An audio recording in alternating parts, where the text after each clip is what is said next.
সবাই মনে করে যে তারা সুখী হতে চায়, কিন্তু কিছু এত কঠিন নয়। এর কারণ হলো মস্তিষ্ক নিজে একটি অঙ্গ, যা ঝুঁকির পূর্বাভাস এবং শনাক্তকরণের জন্য অপটিমাইজ করা হয়েছে। এটি প্রথম স্থানে সুখ উপভোগ করার জন্য তৈরি করা হয়নি। অতএব আমাদের অবশ্যই অবিরত এবং ইচ্ছাকৃতভাবে খুশি বোধ করতে হবে। এটি আজকের গল্পের প্রথম এবং শেষ অংশ। তো হ্যালো আর্মিস, আসসালামু আলাইকুম। তো সবাই কেমন আছো? আশা করি সবাই অনেক ভালো আছো। তো আজকের এই ভিডিওতে আরএমের একটা গল্প তোমাদের সাথে শেয়ার করব। আরএম জানুয়ারি মাসের 11 তারিখে ইনস্টাগ্রাম স্টোরিতে এই গল্পটা শেয়ার করেছিলেন। তো সেটা ছিল কোরিয়ান ল্যাঙ্গুয়েজ, যার কারণে সেটা অনেকেই বুঝতে পারেনি যে সেখানে তিনি কি লিখেছেন। তাই ভাবলাম তোমাদের সাথে বাংলাটাই শেয়ার করা যাক। তো তোমরা ভিডিওটা প্রথম থেকে শেষ পর্যন্ত দেখতে থাকো। আশা করি তোমাদের কাছে এই গল্পটা ভালো লাগবে। এই গল্পের নাম হচ্ছে মস্তিষ্ক। সমস্ত সংস্কৃতি এবং ইতিহাস জুড়ে মানবতা যে 6টি মৌলিক আবেগ অনুভব করে তা হলো আনন্দ, দুঃখ, রাগ, বিস্ময়, ঘৃণা এবং ভয়। একমাত্র ইতিবাচক আবেগ হলো আনন্দ। নেতিবাচক আবেগের তীব্রতা খুব বেশি, সুতরাং আমাদের জন্য সুখী হওয়া কঠিন। কিন্তু আমরা তুচ্ছ জিনিসের জন্য সহজেই দুঃখী এবং আত্মঘৃণা করতে পারি। বেঁচে থাকার জন্য সবসময় হুমকি এবং নেতিবাচক ঘটনা সম্পর্কে সচেতন একটি মস্তিষ্কের জন্য আনন্দদায়ক এবং ইতিবাচক ঘটনাগুলি অগ্রাধিকার নয়। 30 বছর আগে মনোবিজ্ঞানী জন ক্যাসিওপ্পো, সামাজিক স্নায়ুবিজ্ঞানের প্রতিষ্ঠাতা, মস্তিষ্কের তরঙ্গ গবেষণার মাধ্যমে মস্তিষ্কের প্যাটার্ন, যা নেতিবাচক তথ্যের উপর বেশি জোর দেয়, আবিষ্কার করেছিলেন। অসংখ্য গবেষণা বারবার এটি প্রমাণ করেছে। তাই আপনার বর্তমান মস্তিষ্কের দ্বারা প্রতারিত হবেন না। যদি এটা আগুন দ্বারা উষ্ণ হয়, আমি এটি উপভোগ করি। যদি ভাতের উষ্ণতা ভালো লাগে এবং আবহাওয়া পরিষ্কার হয়ে থাকে, আমি এটি মিস করব না এবং এটির স্বাদ গ্রহণ করব।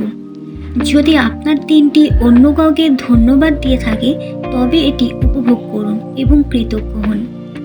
এখানে এই যে জিনিসটা এটা বোঝাতে চেয়েছে, আজকের যে আজকের এই দিনটাতে হয়তো আমি কাউকে সাহায্য করলাম, আমার জন্য কেউ একজন উপকৃত হলো, তারপরে সে নিশ্চয়ই আপনাকে ধন্যবাদ দেবেন, ধন্যবাদ জানাবেন। তাই জন্যই এখানে বলা হয়েছে, আপনার এই দিনটি যদি অন্য কাউকে ধন্যবাদ দিয়ে থাকে, তবে এটি উপভোগ করুন এবং কৃতজ্ঞ হন।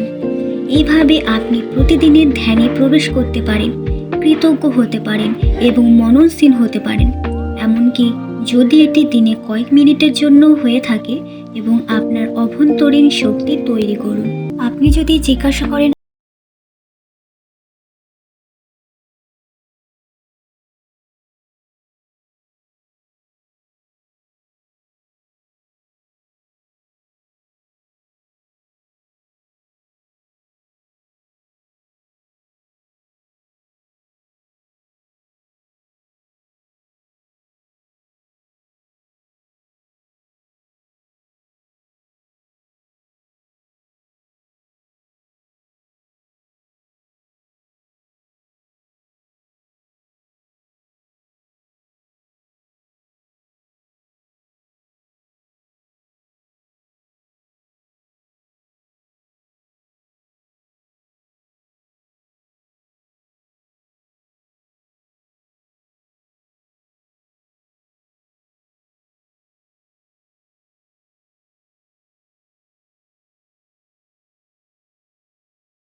একটা লাইক করে পাশে থাকবে। তো দেখা হচ্ছে পরবর্তী কোনো ভিডিওতে।